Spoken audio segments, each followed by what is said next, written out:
morning, traders. Thank you for joining us on this WTV special on putting your mind over the market. I'm Jared Levy, Chief Options Strategist here on Wise Trade TV, and using psychology in today's market is not an easy thing to master. It takes a lot of discipline and skill to become a consistent and successful trader. Here to talk to you about what you need to do in order to put your mind over the market is Mark Douglas. Mark has been a successful trader since the 80s and has written 2 books on trading psychology, both Trading in the Zone and The Disciplined Trader. You've heard me talk about them many times here on WTV, and he is here today to help you become successful traders. Mark, good morning. How's it going? Good morning, Jared. Glad to be here, and I hope I can be of assistance to some of your traders who are viewing right now. Mark, you know, last time we were together was at Wise Fest, and had a lot of fun. I'm really excited you're here with me today. Thanks. So let's get started. First of all, you know, one of the main issues that I see all the time is that people don't use their method to its full potential. In other words, there's a negative correlation between what the trader ends up with and what he could have had if he just followed his methodology. Right. In your DVD program, you refer to this as the profit gap. This is a problem. You refer to it as the profit gap. And I think it's one of the least understood concepts of trading. Can you address this a little bit, this profit gap? Yeah, that's actually a really good place to start because I think that more than anything, what your viewers want or what your customers want are consistent results. They want to be able to produce an income that, you know, that they can rely on from their trading. And I'm sure that you know, many of your viewers have already realized that getting a steady income is not such an easy task. Yeah, and everyone seems to get trapped thinking that because trading is easy. Right. Or because it's easy to find yourself in a winning trade, exactly. Which many people do. Right. You know, that they think it's also easy to become a consistent winner. Right. And you know, it took a long time before it actually dawned on me that winning and being a consistent winner are 2 completely different animals, 2 different things. And in some ways, there isn't even a relationship between the 2. It almost seems like there's no relationship between the 2. Yeah. That's what you're saying, right? Yeah. Yeah, that's a real hard mental barrier to break through. Mainly because, you know, it's so easy to find yourself in a winning trade, because winning actually requires no skill at all. In other words, unless you consider that, you know, being able to click a mouse button or, you know, tap a pad is a skill. Right. And we don't have to have a reason or good reason or actually any reason to put your cursor on the buy or sell button and then immediately find ourselves in a winning trade. And it could be a monster of a winning trade. And what did it take? What kind of you know, what kind of skills did it take to actually experience this? Absolutely none. Yeah, so it'd be natural to take the leap from, well, if it's this easy to win, it can't be that much harder to make a steady income. Like you said, it's that easy to click the mouse and for me to sit there and make $5,000 or $10,000, then it must be pretty darn easy for me to sit there and make a living out of this.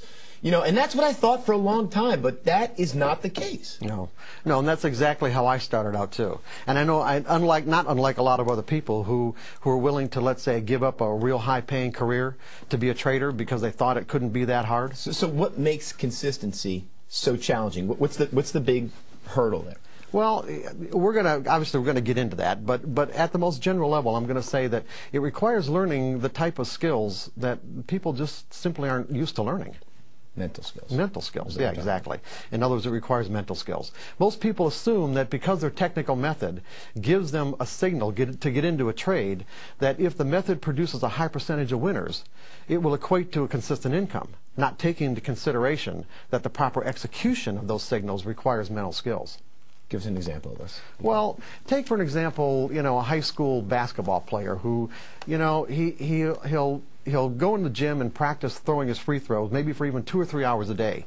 It wouldn't be unusual for him to be able to hit 50 in a row, would it? I mean, that's not see that all the out of time. the realm of reality, right? Okay, so the problem is that could he even hit 2 in a row if the circumstances were he was in the final game of the NCAA championship, his team is down 1 point, there's only a few seconds left on the clock, and he was just fouled. Changes everything. Yeah, under those circumstances, without the appropriate mental skills, hitting either one of those free throws is very unlikely. And regardless of how well someone could do it in practice, most people would choke. So really the skills you're referring to, what you're talking about, Mark, is actually staying focused on the process, staying positively focused on the process itself, in this case, of throwing the ball, in our case, obviously, of trading or following your method, right, and not being worried about blowing it, about the consequences of what could happen if this trade goes wrong. Exactly right. Just like what I'm going through right now. You're trying on to stay TV. focused. Yeah, trying to stay focused in the process of this presentation and not blowing it. Well, you're doing fantastic, by the way. Anyway, you know, with trading, we may have a technical method telling us what to do and giving us the potential to generate consistent results. But like the basketball player, without developing the appropriate mental skills, it's unlikely we'll be able to do what our method or trading plan is indicating without making a number of potential execution errors. In other words, to stay positively focused on the process of trading by doing exactly what we need to do, when we need to do it, without hesitation, reservation, or fear. Okay. That's interesting. So you see, no matter how good a technical method is at generating winning trades, turning those winners into a consistent income requires the ability to do or not do some things that the method itself can't help us with. For example, our method can't force us to predefine the risk of getting into a trade. Or if we do predefine the risk, our method can't force us to take the loss that ends up turning into a bigger loss. Right. And you know, that's happened to everybody. Okay? Our method can't prevent us from moving a stop closer to our entry point where we get stopped out and the market trades back in our favor. Our method can't prevent us from hesitating and getting in too late.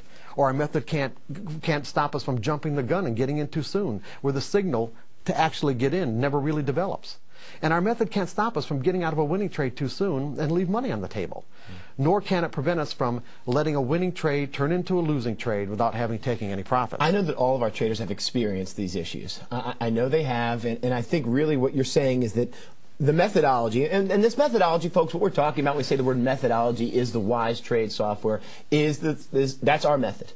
And it can give us winning trades. We've seen, I know all of you have had winning trades, but it cannot give us consistent results if we're susceptible to making the kind of mental errors that you're talking about here. Okay? Exactly right. Yeah, that's exactly what I'm saying. And all the mental errors I just listed are the result of thinking, believing, or assuming that our technical method is telling us what's going to happen next on a trade-by-trade basis, and not understanding that technical methods aren't designed to do that. Technical methods and patterns are designed to put the odds of success in our favor over a series of trades. It may not seem like it on the surface, but there's some profound psychological implications here.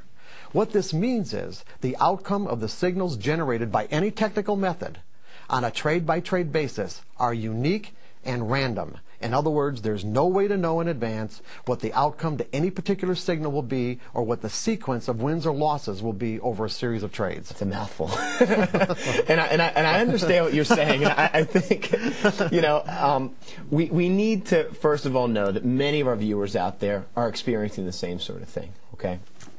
And they're probably going to have some trouble grasping this concept that by accepting the randomness of these outcomes, they can produce consistent results.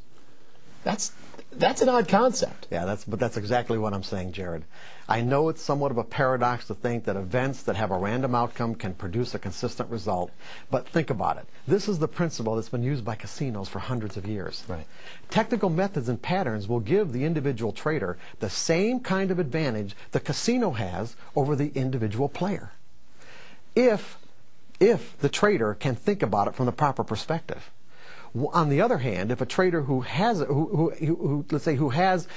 generated his signal from a technical method hasn't learned to integrate this principle, this randomness principle, into his trading regimen, he'll undoubtedly find that trading can be one of the most frustrating, if not exasperating, endeavors he's ever chosen to undertake. You know, and I know there are a lot of viewers out there who may be experiencing frustration. In fact, I know there are definitely viewers who are experiencing frustration, but I'm not sure if they're making the connection that the reason because, you know, they don't believe in this randomness principle where you can generate consistent returns by looking at the outcomes of their trades as random and unique. Right. They have to be able to view that as random and unique. You know, that's, I think, the big issue. No, I know, and that's why we're here explaining it right now. You see, the frustration comes from our expectations. It's from expecting something from our technical method it just can't do. Technical methods define and identify patterns in collective human behavior. Right. Now, the patterns definitely exist. They repeat themselves over and over again. The problem is the outcomes don't always correspond with the patterns on a trade-by-trade basis. So what I'm saying is that, yes, we have patterns, yes, and they repeat themselves over and over, and our minds just naturally think, well, I have a pattern that's consistent, I should have an outcome that's consistent with the pattern, right. and that's not what I'm saying at all. What I'm saying is that there doesn't have to be a relationship between the outcome and the pattern. Right. So, and if the last trade was a winner, right. This trade, even if the charts are the same, right. Even if we've got the same exact signal, the same looking chart, there's no guarantee that this trade is going to be the exact same as the past one. Exactly. In other words, this trade, the trade I'm in right now, could turn out to be a winner, and does that mean that the next trade is going to be a winner? Absolutely not. This trade I'm in right now could end up being a loser, and does that mean that the next trade is going to be a loser? No, absolutely not. Yeah. This is interesting. I mean, I'm trying to... For us up here, you know, the goal, the main goal is obviously to take these concepts and reduce them down to the most simple of terms. So, you know, let's again back up here for a second. There are traders out there using WiseTrade every right. single day. They're getting the same exact patterns, okay? But what you're saying is, even though the specific criteria is being used to identify the pattern, okay, for each signal, same criteria, right. same formula, same everything. Right.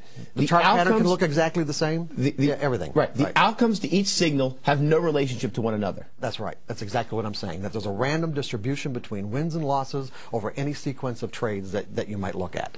And so, you know, and again, this is a very difficult concept to grasp, but it's really the traders who have grasped it, let's say, and learn how to think in what I call probabilities. Okay. They're the ones that don't experience the same kind of, you know, the same kind of emotional trauma that the typical trader does, because they're expecting something that just may not happen. So, for an example, if this trade's a winner based on this particular trade I'm in right now, based on the exact same criteria right. that, you know, or let's say I'm in a trade right now, or I'm getting into a trade right now, and the exact same criteria exists in the market that did the last time, I'm going to naturally expect it to be a winner if it was a winner the last time. Or I probably will naturally expect it to be a loser if it was a loser maybe the last time, or we had 2 or 3 losers in a row. And this could be a source of frustration for traders. Oh, absolutely. In other words, and that's exactly what happens. It is a source of frustration, because if I'm expecting it to be a winner and it turns out to be a loser, I'm going to be frustrated. Not only going to be frustrated, I'm going to be disappointed,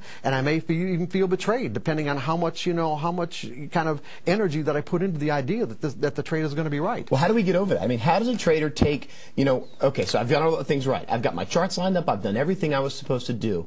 How does the trader at least begin to accept these sorts of things, or you know, how do they right. begin to remedy these issues? Well, we kind of have to get into the nuts and bolts of this, of just exactly how the markets work, because I think that one of the big problems, one of the reasons why people have such a difficult time with this, is because their initial exposure to the markets themselves is through electronics. Right. In other words, through electronics, there's a real disconnect between what you're actually participating in and what's causing, you know, you to want to participate in the first place. In other words, you know, markets started as exchanges, right. and there were, and so when you traded at an exchange, so you know that all prices are people-generated events. Correct. They are, and see, this is what people have to take into consideration. Everything happens because of what people believe. When you look at the nature of trading and break it down to its simplest components, what you have is everyone trying to do the same thing. There is no possible way that any of us can make money as traders unless we can buy low and sell high, or sell high and buy low. Correct. Is there any other way, Jared? No. No other way. In every market. In every market. So basically, everyone's trying to do the same thing, are they not? Yes. Everyone is doing the same things. Now, the reason why we have price movement is because everyone has a different idea about what is high and what is low. Okay, right. So now I get exposed to a technical method. Now, what does this technical method do? And this is the relationship that people need to grasp. If they grasp this relationship, then they can grasp this idea that you can take the same set of criteria and end up with random results. And it's this. It's like what people realized years ago is that you can take data points. In other words, data points meaning what you're doing is you're translating the human behavior, the human belief in if I'm going to buy into something visual. What's that? No, it doesn't have to be visual, but it's like it could be. Yeah, it started out being visual. It started out being chart patterns based on bar charts.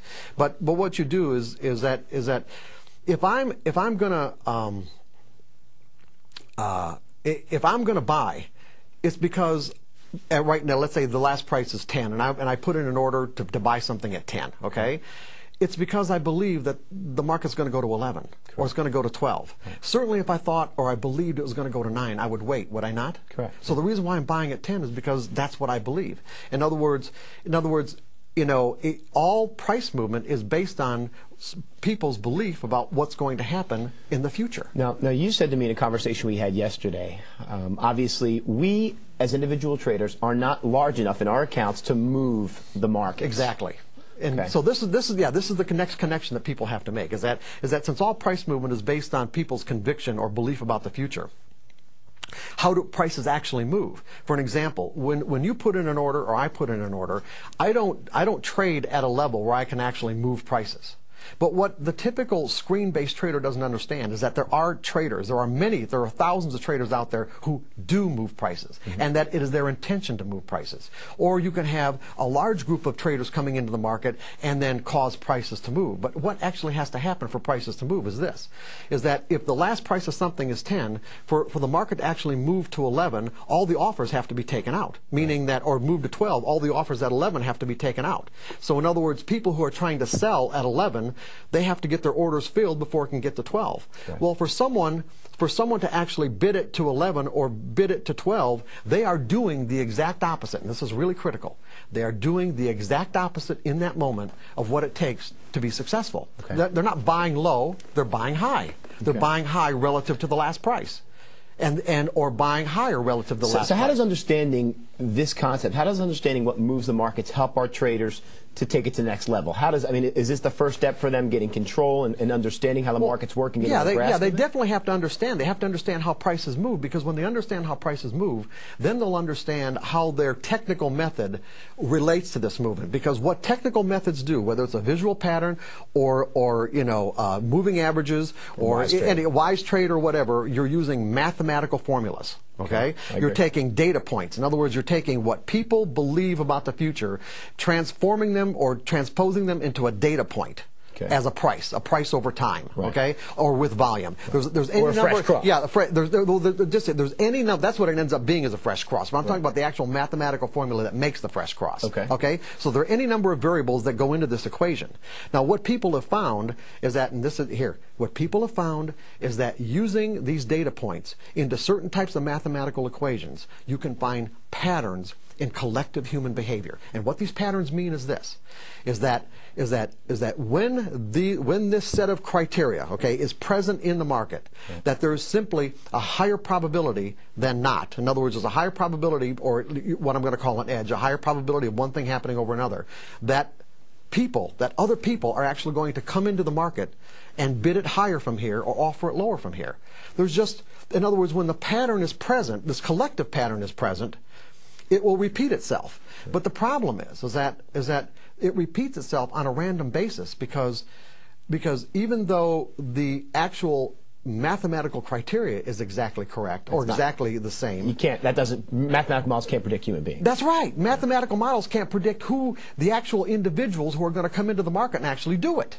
In other words, it takes someone to do it. When you put on a trade, if you're not going to make your trade a winner by bidding the market, if you bought something by bidding the market, using all of my money. Using all of your money if you bought something at 10, you could actually wipe out all the offers and bid it to 11 or bid it to 12 or bid it to 13. Now, if the price is at 13, all the trades that you put on at 10 are winners, right? Yeah, but I still bought it at 11 and 12. Yeah, but you're averaging up. But the point is, all the trades that you put on were winners. You actually made yourself a winner. That's correct. But what I'm saying is that when you don't trade at that level, we are actually obliged to other traders to come in to buy something at a worse price than what we thought was low to make us winners. So what you're saying is most of us out there are dependent upon someone else to move the market for us. We're trying to identify that pattern, obviously using the Wise Trade software to find those common entries. But again, it's a random event. We're putting the edge, you said, in our favor. Yeah. Jared, when you put on a trade, when you put on a trade, do you know who, now what we've done is we've reduced the market down to these terms, that it takes someone else to make us a winner, right? Correct. Okay. When you put on a trade, do you think about who that might be, who might come into the market to actually make you a winner? No, of course not. Yeah, no. And if it turns out to be a winning trade, do you know who those traders were or who that trader was that actually made you a winner? No. Is there any way to know? No. There might be, but it'd be pretty hard to find out, right? I mean, you could go to the clearing firm, you know, the firm that clears the bottom line is bottom line. Yeah, exactly. So what I'm saying is that when the pattern presents itself, like, okay, I have an edge here. When the pattern presents itself, we don't have any idea of who is actually going to come into the market to do this for us. And so there's no point in analyzing. There's no point in judging. There's no point in trying to figure out whether it's going to work or not. It would be like, for an example, if I said to you, Jared, I'm going to give you a coin, and this coin is weighted in a way where it's going to come up heads 70% of the time. Right. Now, just because I know mathematically and statistically that this pattern of coming up heads 70% of the time exists, is there still any way for me to know the actual sequence to heads to tails? Of course not. It's an infinite. Well, no, I'm saying, do I know the sequence? In other words, I'm going to flip the coin 100 times, and statistically it's going to come up heads 70% of the times. I still don't know which flips are going to come up heads. Which flips are going to come up heads. They say which flips. It's not the times. Right. Which ones? In other words, we flip the coin once, it comes up heads. Flip the coin twice, it comes up heads. The next one's tails. The next one's tails. The next one's tails. In other words, we could have streaks of heads or tails. Okay, we could have streaks in there. The point that I'm making is that there is no way to know the actual sequence.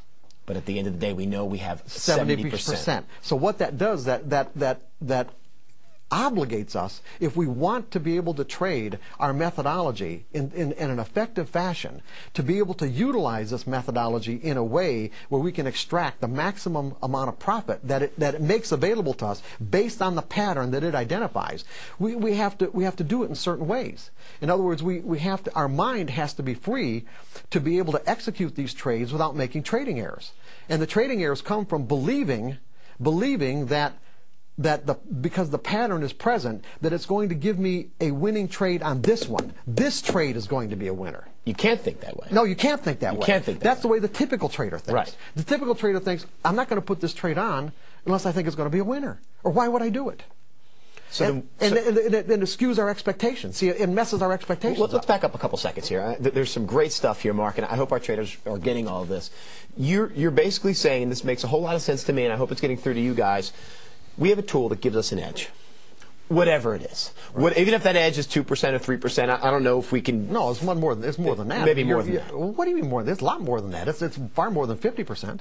Well, I was saying greater than 50. Okay. I was using edge is defined as so maybe 55 or 56% of the time. Right. Let's just say. And the thing is, it doesn't even have to be 50% to actually make consistent money. That's what people can realize too. That depending on what the ratio is between what you have to risk to find out if a trade is going to work and how much profit it generates when it does, you don't even need a 50% win-loss ratio. Right. As a matter of fact, back in the 80s, there are one of the most famous traders from the 80s, Richard Dennis, on a percentage basis, 95% of his trades were losers. 95%. But the 5% that were winners were monsters.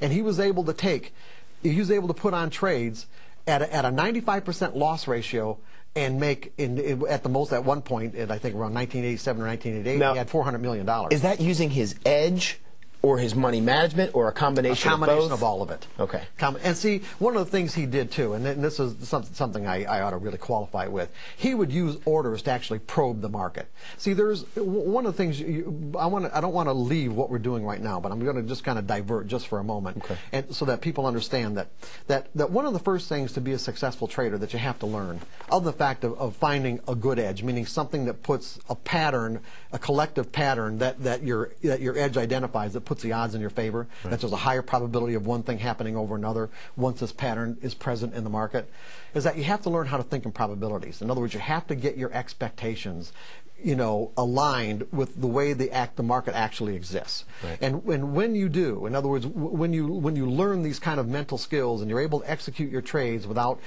fear and without hesitation, without analyzing, or even without thinking for that matter, because you don't need to think. I'll give you an example. A professional trader, what a professional trader thinks about when there's an edge present is, does he think about whether the edge is going to work? Absolutely not.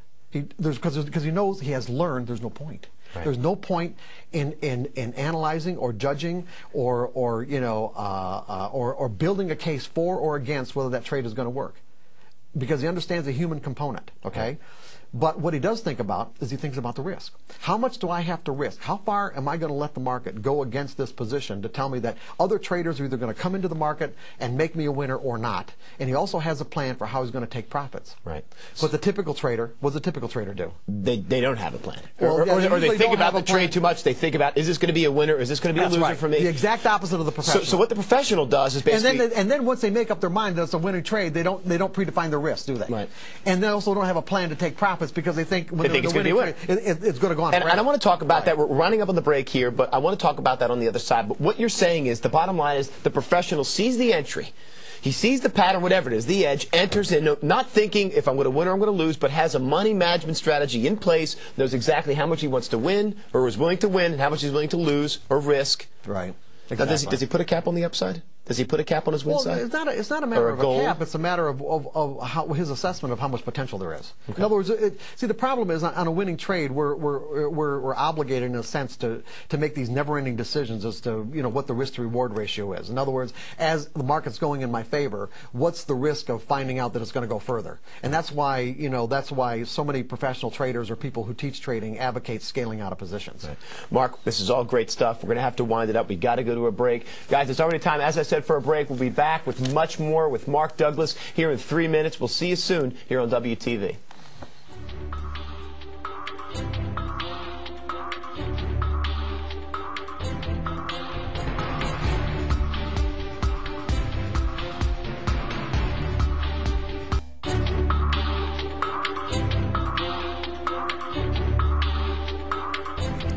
Welcome back to the WTV special on putting your mind over the market. I'm Jared Levy. Mark Douglas has been talking about psychology in today's market. Mark, let's continue with our conversation we left off with. We were talking when we left about the flip of a coin. Right. And you said that you had a coin that was actually weighted on one side. You gave an example how a coin was weighted on one side, and over a series of flips, that coin had a 70% chance of, in this case, landing on heads. Right. Whereas in our software, we give you the edge, and maybe with our software, you have a better chance of being right or having a winning trade if you get in on a certain pattern. Right. You also talked about how it's the word right that's really critical here. Okay. Right. It's the word right. In other words, what people need to understand is how does believing in a random result affect your expectations? Because see, what we don't want is we don't want to get into trading with the possibility of being disappointed, or the possibility of being dissatisfied, or being even betrayed, because a lot of traders feel that way. They really feel betrayed. And the problem is that when that potential exists, it has the effect of affecting the way that we see market information in detrimental ways. Because, in other words, all of us have these mental pain avoidance mechanisms that affect our perception of information. Right. So, for an example, if I'm in a losing trade, and I got into this trade thinking I was going to be right. Okay. In other words, I did all my evaluation, I did all my analysis, I did my work, I built a case. Right. It's like as the market's moving against me, I'm going to have the tendency to focus on information that tells me that I'm right and ignore the information that tells me that the market is actually trending against me. Okay. In other words, I can identify a trend, but I won't be able to identify that trend if I'm putting an inordinate amount of significance on the information that's telling me that I'm right, as opposed to ignoring the information that's telling me that I'm wrong. And see, and overall, if we want to be consistent, the principle that we need to keep in mind is that to be consistent, we have to cut our losses and let our profits run. We have to make more on our winning trades than what we lose on our losing trades. And the problem is that if I'm susceptible to being disappointed or betrayed, meaning I get into a trade, expecting it to do what I think it's going to do, that I'm going to have this tendency to distort market information that causes me to hang on to my losers. And in a winning trade, what will happen is that instead of letting a winner run, markets don't go straight up. In other words, if I'm in a long trade, right, I would like the market to go straight up, but they don't. They go up and they come back and they come, and it's the retracements we focus on instead of the fact that the market's still trending in our favor. So what you're saying right now, basically, is I found a stock, for instance, that I love. The stock just had a great news story. The charts are the same as the other stocks I've traded, but just for some particular reason, I feel great about this stock. Don't know what it is, but maybe they had some great news out, and I feel that stock starts to go against me. you know what? Based on the news that's out there, based on the special feeling I have about this stock, I continue to hold my loser. I continue to hold my loser until this thing draws down against me, and I'm in a major losing position. And I keep losing because I feel in my mind that I had some sort of special. This stock was special. Is that what you're referring to? Well, yeah, it could be anything. Because I know traders do that. Yeah, I know. It could be any variable kind of information that people latch onto. Okay. The thing that they have to understand is, regardless of the reason that they got into a trade, it doesn't. Regardless of the reason, if other traders don't buy into that reason, or if other traders don't have another reason to want to buy at a price that's worse than yours. You bought the stock at 10. Someone's got to want to buy it at 11. Someone's going to want to buy it at 12 and buy it at 13. And not only be able to buy it at 11, 12, and 13 and 14, they're going to have to take out all the offers, all the traders who think it's high. In other words, at 11, 12, and 13. And so if these people aren't coming into the market to do that, well, then whatever reason you thought you had might not be so good. Right. And so that's why it's so critical to predefine your risk before you even get into a trade. And that's why professional traders don't think about it any other way, because they know it takes other people. That you know, my reason might be great, but if someone else isn't buying into it, what difference does it make? It doesn't matter, because it's not a winning trade. And so, you know, if we have this susceptibility to be disappointed, what it does, it affects our perception of market information in a way that doesn't allow us to cut our losses. How do we make ourselves not susceptible? I mean, how can you shut off? Yes, by changing your perspective on this, by really understanding. For an example, Jared, you ever played a slot machine? Yes. Okay. Now, I don't like it. You might, okay. But I played it. For whatever reason you don't like it, doesn't matter, okay? That's good that you didn't like it, because it might make the example even better, okay? Okay? You play a slot machine. When you put your money in the machine, let's say it's a quarter machine, okay? You put your money in the machine, you press the button, and the pattern indicating that there's a payoff doesn't show up. How do you feel? No. Well, do you feel betrayed? Do people betrayed by the machine? No, not at all. And why do you not feel betrayed by the machine?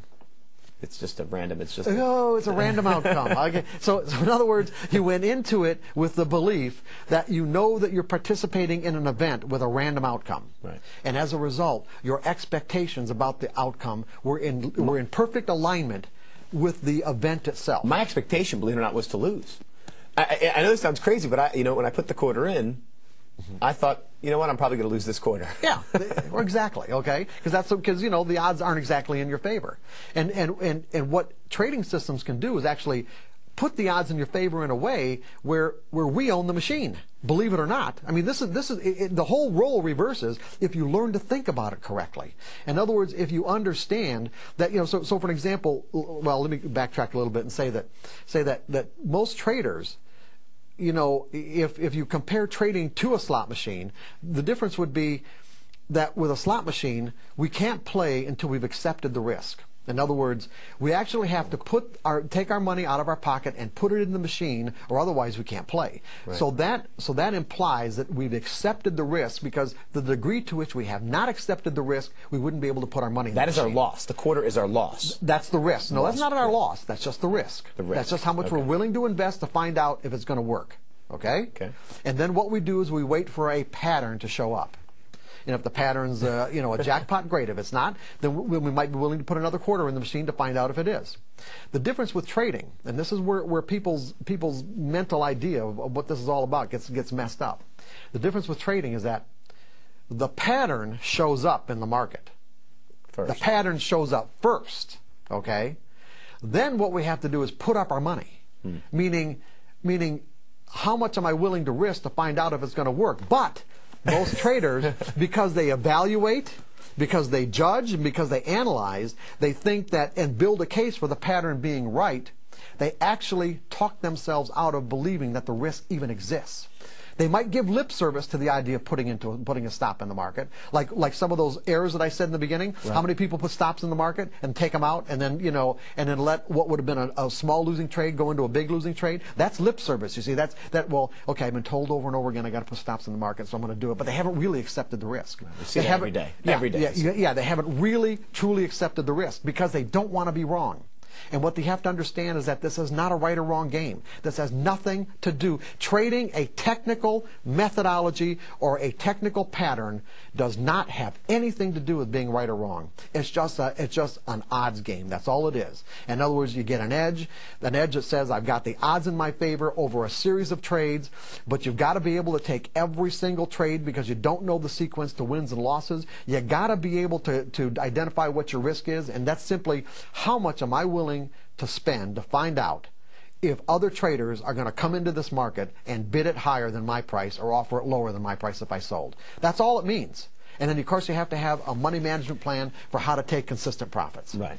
Which is another problem on itself. Oh, yeah. But see, the thing is, it's like when you change your perspective, when you change how you think about this, okay, it's like I know there's a random outcome to these patterns. And so I know it's not right or wrong. And so what potential do I have to get disappointed? No more potential than what you had to get disappointed by putting a quarter in a slot machine and it didn't come up with a jackpot. Right. And see, this is the critical thing here, Jared. You got to be able to change the way you think. This is what's the title of this program? Mind over markets. Okay, you got to be able to change the way you think. And how does a trader do? I mean, what are the steps? I mean, is there obviously by reading your books, by getting themselves immersed in your thinking, is certainly a way to do that. Is there anything from this point forward a trader can begin to do, or thoughts that traders can try to add to the repertoire to begin to think like a professional trader, have that carefree state of mind, and start to change the way that they view the markets and their risk?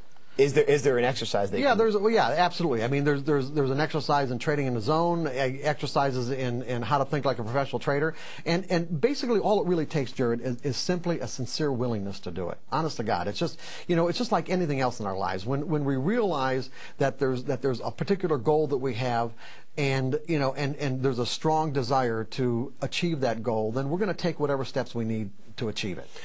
Whether those steps are trading in the zone or how to think like a professional trader or some other methodology that people are more comfortable with or whatever. The point is that if someone really sets their mind, any of us, when we really set our mind at getting something, we'll get there. We will get there, but the difference is, like we started out in the beginning of the program, the difference with this is that what we have to set our mind at is how to change our mind. Okay, and that's why there's so many people who are so close to getting it, but never really get beyond that threshold. What's that hurdle? Why can't? Because people don't want to change the way they think. It's that simple. People don't like changing. How can people get to the carefree state of mind that you talk about? By changing the way that they think. They've got to eliminate the potential to think that the market's going to disappoint them. They've got to eliminate the potential to think that the market's going to disappoint them. And the way they eliminate that potential is by understanding that trading is not about being right or wrong. It's a probability game. Right. If you're trading technically. Now, I don't want to confuse people, but I got to say something else. Is that traders do evolve. We got an hour and a half, by the way. Keep going. We do? Oh, okay. Yeah. You got that long, honest to God? Go ahead. Oh, my. No, is that there are stages of development. In other words, and I think I started to talk about this in the last segment, is that there are stages of development. That we start out learning these fundamental skills, like learning how to think in probabilities so that the market doesn't have this potential to cause us to feel emotional pain. Right. We did everything we could. We had our edge. It didn't work out. That's right. On. And that's all it is. When you put on a trade and it doesn't work, all it really means is this, is that some other traders didn't come into the market that had the same belief that you had or the same conviction that you had about this market doing whatever it is that you thought it was going to do. That's all it is. It's nothing more than that. And you have to learn to walk away. And you have to learn to walk away. I mean, let's put it this way. How good do you think the average person is at predicting other people's behavior? Someone else's behavior. People aren't that good at predicting other people's behavior. Or even their own behavior, for that matter, okay? Exactly. They find themselves doing things that, what am I doing this for, And so how good are they going to be at predicting collective human behavior? Now, the methodologies that we have access to, these mathematical formulas, do that for us. Right. But you have to understand that there's no possible way that these mathematical formulas can predict the outcome of these patterns on a trade by trade basis, only on a series of trades. In other words, what they're really saying is that I have the odds. So when I get a signal, from my methodology, at the very fundamental, most fundamental level, what this is telling me is that fresh cross. I have, there's a higher there's a high, or let's say, the odds are in my favor. The odds are in my favor that somebody is going to come into the market. This is what the pattern means. The odds are in my favor that somebody is going to come into the market and bid it higher from here if I bought, or offer it lower from here if I sold. That's all it's saying. Now, they're either going to come or they're not. And so, as a result, I don't look at this as being a right or wrong. I look at this as how much distance am I going to give the market to move away from my entry point to tell me that they're either going to come or they're not, and any further is not worth the money of finding out. It's not worth the cost of finding out. That's all it means. Do you talk about stop losses? You talk about stop losses and management in your DVD. Yeah, absolutely, but not like very specific. Not the kind of specifics that, like if you're in a half an hour time frame, how much. Well, that's the trader's decision. Yeah. But the trader, dependent upon their trade style, is going to adjust their stops according to their account size, according to their risk tolerance, etc. Right. What you do, I think, is give people an understanding and a basis of where they should be placing their risk, or how much, not from a dollar perspective, but maybe from a in other words, so that they can, from a mental perspective, so that they can adjust their trading style in a way that conforms to where they're at in terms of their ability to take the risk. Would one exercise be for a trader to begin testing out their loss? In other words, take a $100 loss, see how you feel.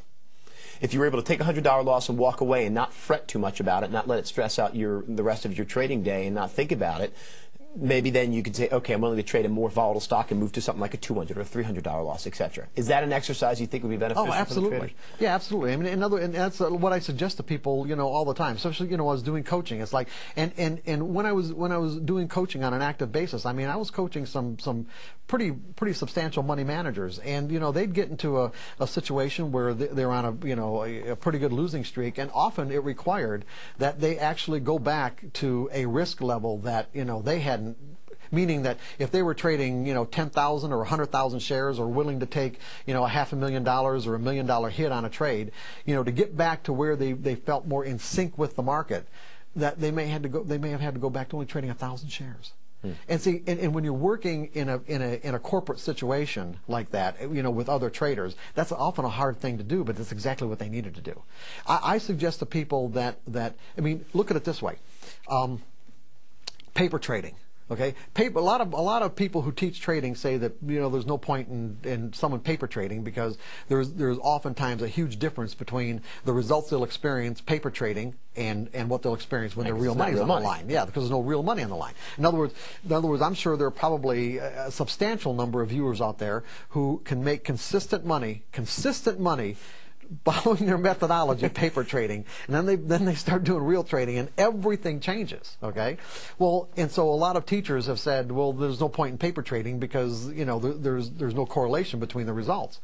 Well, that's not really true, because what paper trading can do for people is very beneficial. One, it's a graphic demonstration of the gap that exists in terms of mental skills that they need to acquire. In other words, it's a good way to get familiarize yourself with your trading platform. It's a good way to really get confident with your methodology. But more so, it is a graphic representation of the mental skills that you don't have. That's an interesting concept. Yeah. So in other words, how does someone convince themselves that they need those mental skills? Look at your paper trading. Yeah, look at your paper trading in relationship to your real trading. Yeah. Now, if there's, and a lot of this, even if people have learned to think in probabilities, which is what we've been talking about pretty much this whole time, even if people learn to think in probabilities, it doesn't mean that they can really still accept the loss. Right. Because the way our minds think, in other words, if I have to take a loss on this trade, right, it could have the tendency to tap me into all the accumulative kind of negative pain of every time I've had to take a loss in my life.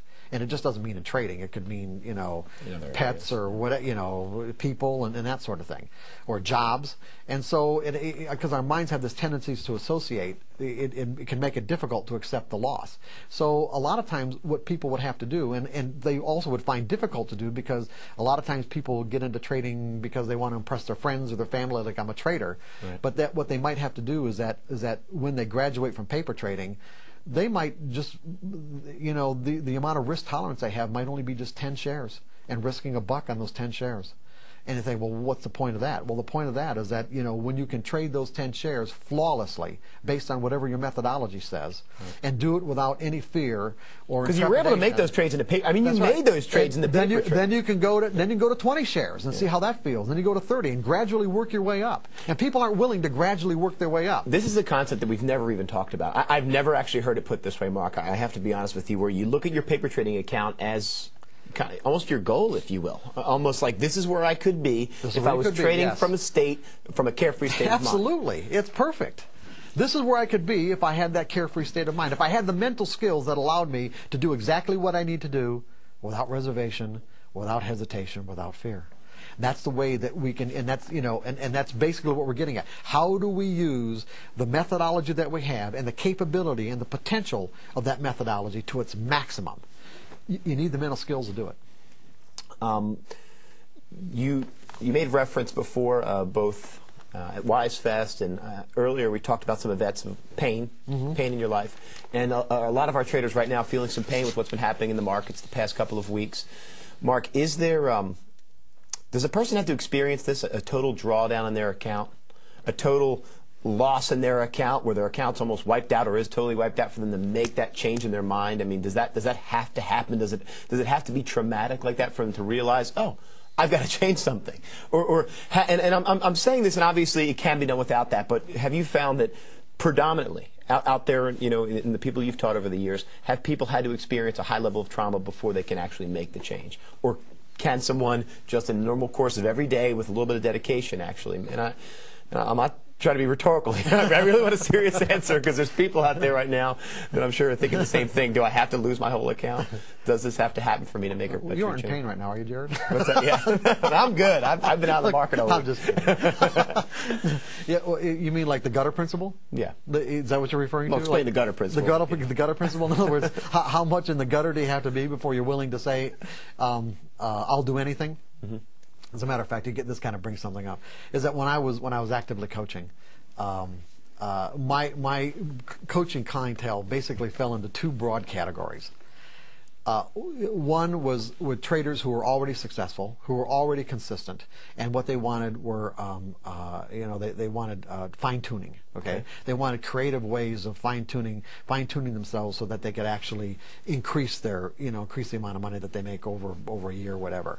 And then you had the other group was they're literally in the emotional gutter. Okay, they're so exasperated, they're so frustrated because of the potential that it's so obvious what the potential is, and yet there seems to be these invisible barriers that keep them from getting into that potential.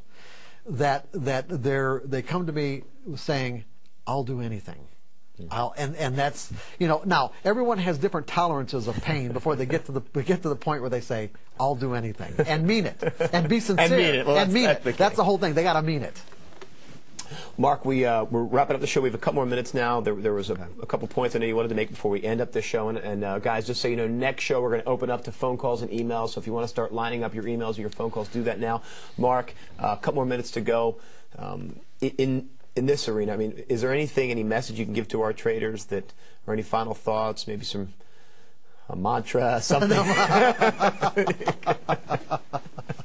No, just basically just to kind of sum up what we've been talking about, that if consistent results are your objective, then you're going to have to learn how to think like a professional trader, because that's what they do. They make consistent results. That's why they're pros. That's why people give them their money to manage. That's why they have jobs where they actually trade for a living, because if they didn't make consistent results, they wouldn't keep their jobs.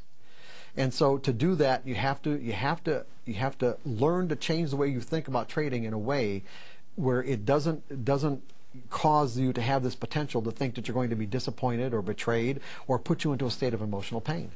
It's like getting to that carefree state of mind, and once you get to that, once you shift your perspective, everything changes. It's not about being right or wrong. And when you really understand that, and then you go through the process of learning how to accept the risk of losing, then everything about your trading will change. So when the patterns present themselves, you trade them. You trade. You don't think about it. There's nothing to think about. It's like, don't think. There's nothing to think about. And you trade within your means. Except the risk and how you're going to take profits. But I'm saying the pattern itself, when the pattern presents itself, there's absolutely nothing to think about. That is the objective part about trading. You can know. Yes, there's no way you can know what the outcome is going to be. Mark, we do have another hour, like I said, okay. So we've got plenty more time to go. One last thing I wanted to ask you real quick. We've used this word edge a couple of times. Right. A lot of our traders are not familiar with this word edge. I've used it on the floor. Edge to us was basically having a spread in there. In other words, if we had an option that was worth $1, the ability to buy it for 90 cents or sell it for $1.10. How do you define edge as a closing thought? Just simply, an edge is just a higher probability of one thing happening over another. That's all.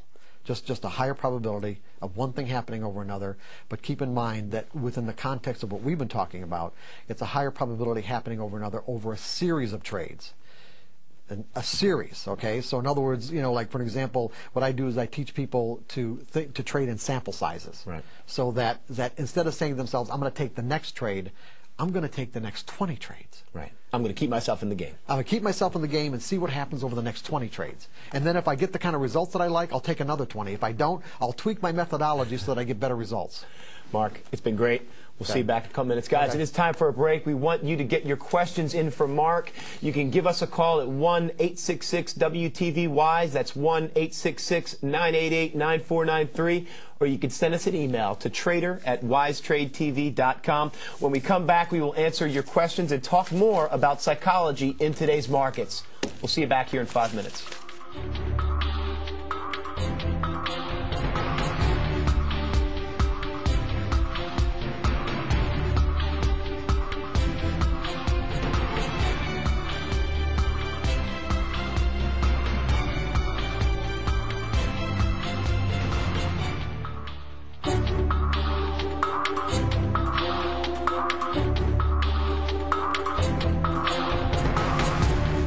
This is kind of maybe a long drawn-out introduction to the fact that what we're talking about here is that you guys have a really wonderful trading methodology where there is an enormous amount of potential for you to be able to make a consistent income from being able to take full advantage of the potential that this trading methodology offers you.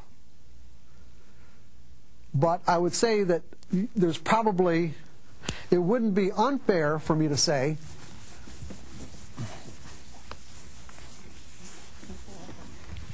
that there's probably what I'm going to call the profit gap. The gap between the potential and your bottom line results. This is the potential, and this is your bottom line results. Most people think that when they realize that this gap exists, that somehow learning more about the markets is what's going to fill it. And what you're here today to learn is that that is categorically not the case. You have to learn more about yourself and how you interact with your trading platform and the market to be able to fill this gap. There are psychological skills involved.